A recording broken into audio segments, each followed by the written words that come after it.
Bismillahirrahmanirrahim. Assalamualaikum warahmatullahi wabarakatuh.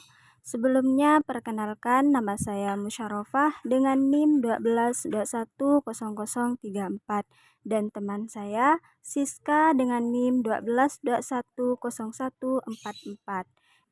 Di sini kami akan menjelaskan tentang kebebasan berorganisasi. Sebelumnya, apakah ada yang tahu apa sih itu organisasi? Organisasi menurut Kamus Besar berarti himpunan, perkumpulan orang-orang yang mempunyai dasar dan tujuan tertentu yang sama. Sehingga organisasi dapat dikatakan sebagai suatu kerjasama berdasarkan pembagian kerja yang telah ditetapkan. Organisasi memiliki struktur yang jelas dan tersusun.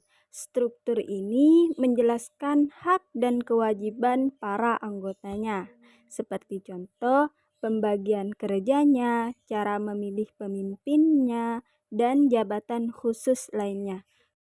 Coba deh kita bayangkan, di dalam rumah tangga saja ada struktur yang jelas mengenai siapa yang memegang kepemimpinan, yaitu ayah. Sedangkan ibu bertugas mengatur rumah tangga. Begitu pula dengan organisasi yang lebih besar lingkup tugasnya, seperti partai politik yang sudah pasti memiliki struktur untuk mengatur keberlangsungan organisasi tersebut.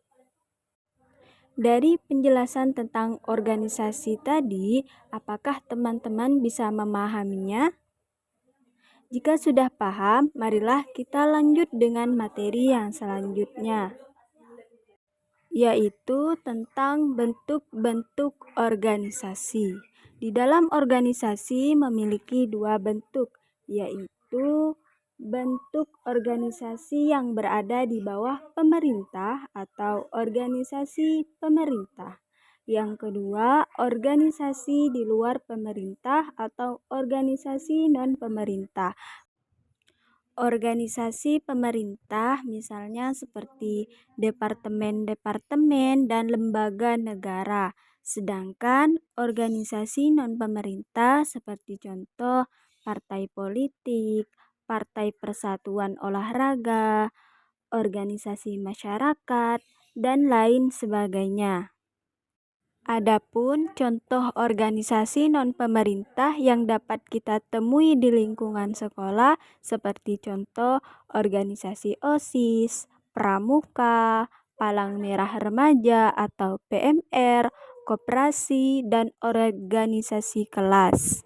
Nah, itulah tadi bentuk-bentuk organisasi yang dapat kita temui baik di lingkungan masyarakat, keluarga, dan sekolah. Nah, dari penjelasan tersebut, apakah dapat dipahami kepada teman-teman? Jika dapat dipahami, selanjutnya mari kita bahas tentang jenis-jenis organisasi. Ada berapa sih jenis-jenis organisasi? Dan apa saja sih jenis-jenis organisasi tersebut? Berdasarkan jenis-jenisnya, organisasi dibagi menjadi 3 jenis, yaitu yang pertama, organisasi yang satu bidang, yang kedua, organisasi yang satu fungsi, dan yang ketiga, organisasi yang seagama. Organisasi yang satu bidang misalnya organisasi profesi seperti contoh Ikatan Dokter Indonesia atau IDI, Himpunan Humas Indonesia atau Perhumas, Ikatan Wanita Pengusaha Indonesia atau IWAPI. Selanjutnya, organisasi yang satu fungsi misalnya organisasi kewanitaan seperti contoh Persatuan Istri Tentara atau Persit. Adapun organisasi yang seagama misalnya seperti organisasi keagamaan, contohnya Muhammadiyah, Nahdlatul Ulama, Persatuan Islam atau Persi. Nah, itulah tadi pembahasan tentang kebebasan berorganisasi, mulai dari pengertian organisasi, bentuk-bentuk organisasi, dan jenis-jenis organisasi. Dan sebagai penyempurna proses pembelajaran kepada teman-teman untuk mengerjakan tugas di akhir sebagai bentuk evaluasi. Sekian dari kami, selamat mengerjakan. Wassalamualaikum warahmatullahi wabarakatuh.